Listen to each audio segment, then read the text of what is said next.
Bienvenue dans Planète Locale, votre rendez-vous hebdomadaire consacré à l'écologie sur BFM Paris Île-de-France. On s'interroge ce soir sur l'empreinte carbone que laissent derrière eux les couples qui se marient. Oui, un mariage peut être très polluant entre les déplacements des convives, la confection de tout un tas d'accessoires, le gaspillage de nourriture. On va tenter d'y voir plus clair justement avec Virgilia S qui m'a rejointe comme tous les lundis sur ce plateau. Alicia. Bonsoir Virgilia.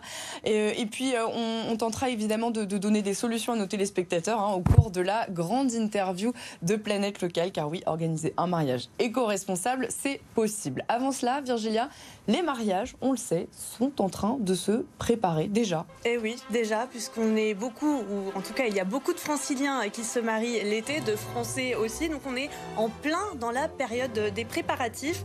Le problème, Alexia, on le connaît, il est financier très souvent pour les mariages, mais pas que, un mariage rime très souvent avec gaspillage, et ça peut être un véritable gouffre, un véritable désastre écologique. Alors entre le nombre d'invités, le lieu où se déroule la cérémonie, ce qu'il y a au menu, la provenance des fleurs, le bilan carbone fait très mal. Un mariage, c'est entre 10 et 15 tonnes de CO2, c'est-à-dire l'empreinte carbone d'un seul francilien sur une année entière. Avec par exemple plus de 42 000 mariages, je te vois faire les gros yeux. Fais le calcul, 42 000 mariages célébrés en Île-de-France en 2019, donc avant Covid. Si c'est entre 10 et 15 tonnes de CO2 pour un seul mariage, forcément, c'est énorme. De la même manière, un mariage produit en moyenne 20 kilos de déchets plastiques et plus de 550 € de nourriture gaspillée. Donc on a beau faire des efforts toute l'année, en fait, si on se marie en une journée, on a tout ruiné en fait. C'est ça. Donc voilà. On fait quoi? On se marie pas. Voilà, c'est la fin de la chronique. Allez, bonne soirée. Merci Virginia pour ces conseils. Non, heureusement, rien n'est perdu, car en 2022, on peut réduire jusqu'à 50% l'empreinte carbone de son mariage. Alors comment la réduire, justement, cette empreinte carbone? Sur quels aspects du mariage est-ce qu'on peut faire des efforts? Alors déjà, sur le lieu, on peut faire en sorte, par exemple, qu'il soit à proximité de la plupart des invités ou alors près d'une gare. On peut faire des efforts, bien sûr, sur le menu du mariage. On va miser sur un traiteur qui travaille en circuit court, donc auprès des producteurs locaux engagés. On peut aussi limiter les aliments à base de viande, puisqu'on le sait, la viande a un fort impact carbone. Ensuite, la robe de mariée, bien sûr, elle peut être de seconde main. Et pour ce qui est des fleurs, on évite de prendre des fleurs qui viennent de l'autre bout du monde. Donc on va privilégier les fleurs françaises de saison. Voilà, donc ça, juste quelques exemples, parce qu'il y a vraiment plein de solutions pour organiser un mariage éco-responsable. Et d'ailleurs, c'est ce que permet une application. Et ces solutions, on va les détailler justement ce soir avec notre invité. Merci beaucoup Virgilia, justement, l'invité de Planète Locale.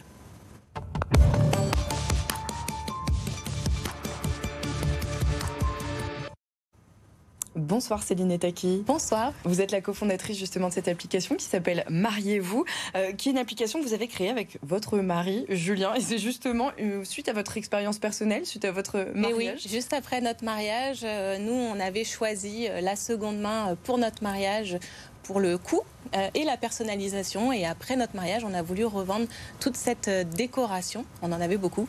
Et pas de plateforme qui mettait en relation les fiancés et les mariés. Donc on s'est dit, on va la créer. Justement pour faciliter cette économie circulaire sur ces objets. Parce qu'il y en a beaucoup et on dit qu'ils sont de seconde main, mais ils ont été utilisés que quelques heures, donc ils sont tout neufs, ils peuvent resservir. Vous-même, vous aviez réussi à trouver des objets de seconde main? À l'époque, en 2018, c'était au tout début. Et moi, j'en avais acheté de seconde main et beaucoup créé aussi, puisque le DIY mariage, les créations permet aussi de personnaliser. Le do it yourself, je précise. C'est ça, oui, le fait soi-même permet d'avoir de la personnalisation et réduire le coût aussi. Et donc du coup, vous avez créé cette application. C'est un petit peu le Vinted du mariage. Est-ce qu'on peut y trouver vraiment tout ce qu'on veut pour organiser notre mariage ? Tout ce que vous allez avoir besoin pour la journée du mariage, puisqu'on a plus de 130 catégories, donc vraiment 100% mariage, de la décoration, du mobilier, jusqu'aux vêtements, donc tenue du jour J, décoration, des bougies, des photos forts, des centres de table. Mobilier, c'est les plus grosses pièces, les arches de cérémonie, des pupitres, et puis les vêtements, la tenue des mariés, mais aussi des petits invités et des demoiselles d'honneur, les chaussures, enfin tout ce qui peut être utilisé entre deux mariages. Et il y a aussi la partie prestataire, en plus de brocante, si je puis dire. On n'a pas que la partie marketplace sur notre application. Nous, ce qu'on voulait, c'était, par rapport à notre propre expérience, de faciliter l'organisation du mariage et de le rendre plus responsable. Donc, il y a la marketplace, mais aussi le carnet d'adresses de prestataires. Pardon, vas-y. Donc justement, sur quoi est-ce qu'on peut travailler si on veut vraiment que notre mariage soit respectueux de l'environnement? Qu'est-ce qu'on va gaspiller le plus, finalement, lors d'un mariage? Tout ce qui est à usage unique, il faut éviter. Les décorations, papier, les ballons.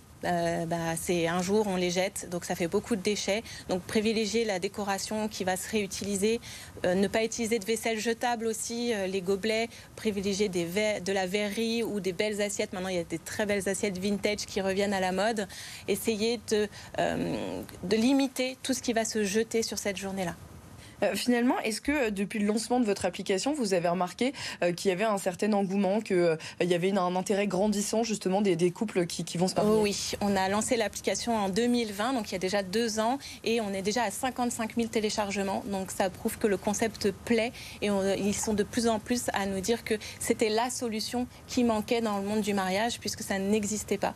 Donc les Franciliens et même les Français en général mettent maintenant l'écologie aussi dans le monde du mariage. Si je me fais l'avocat du diable, finalement, on a peut-être envie de se dire aussi j'ai peut-être pas envie de me marier dans la même robe que quelqu'un d'autre, non? Alors, il y a la team seconde main, on peut la louer aussi. Il y a maintenant des spécialistes et des prestataires qui louent les robes de mariée, et la team aussi qui veut que sa maman lui offre sa robe. Donc, mais on peut avoir plusieurs robes. Typiquement, moi, j'ai eu ma maman qui m'a offert ma robe, mais aussi, je me suis permise d'acheter une robe de seconde main de créateur 5 fois moins chère. Donc, la seconde main permet de se faire plaisir.